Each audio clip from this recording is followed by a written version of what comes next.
আমি রেজাউল করিম লাবলু, দৈনিক দেশ রূপান্তরের বিশেষ প্রতিনিধি। আপনি গতকালকে বিএনপির চেয়ারম্যান নির্বাচিত হয়েছেন।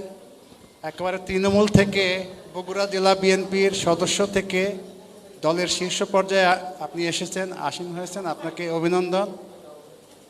তবে সবচেয়ে আমি যেটা বলতে চাই, বিগত 17 বছরে প্রেস কনফারেন্সের নামে আমরা যা দেখেছি, গণভবনে ফেসবুকে সয়লাভ হয়ে যেত যে তেলের বন্যা বয়ে যাচ্ছে আর কি।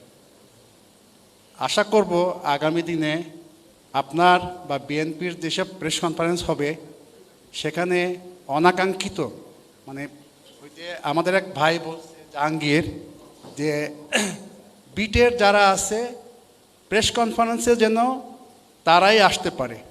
গণভবনে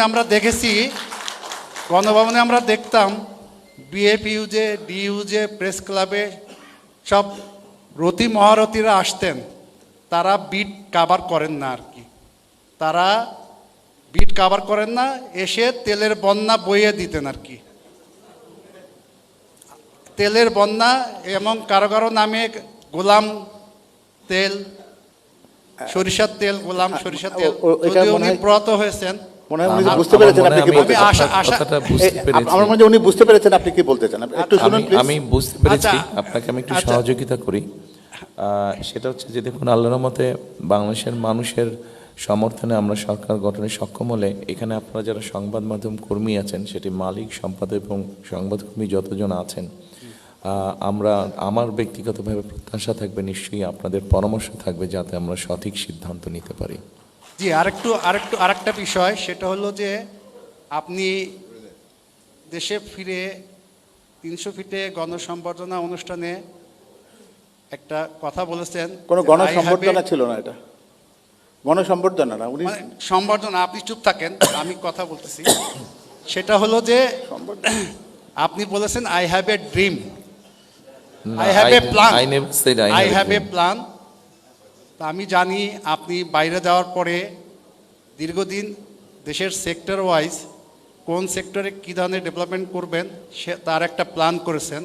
তো এইগুলা বাস্তবায়ন করতে হলে আগে আমাদের দেশে যেটা হয় রাজনীতিতে, আপনার দলের নেতাকর্মী, সাংবাদিক, তেলবাজ সাংবাদিক, এরা আপনাদের বিভ্রান্ত করে, শীর্ষ পর্যায়ে যারা থাকেন তাদের বিভ্রান্ত করেন। তো এই প্ল্যান বাস্তবায়ন আপনার দলের নেতাকর্মীদের প্রস্তুত করতে হবে, জনগণকে প্রস্তুত করতে হবে। কেননা নির্বাচনের আগে, ক্ষমতায় আসার আগে অনেকেই আমরা মিষ্টি কথা বলি, কিন্তু ক্ষমতায় যাওয়ার পরে তার বাস্তবায়ন দেখি না। এইটা যাতে ভবিষ্যতে আপনার ক্ষেত্রে না হয়, জনগণের যে প্রত্যাশা 5ই আগস্টের পরে জনগণের যে প্রত্যাশা, সেই প্রত্যাশা যেন পূরণ হয়, সেদিকে আপনার দৃষ্টি থাকবে, সেই প্রত্যাশা রইল। আপনাকে ধন্যবাদ। আপনার পরামর্শের জন্য ধন্যবাদ।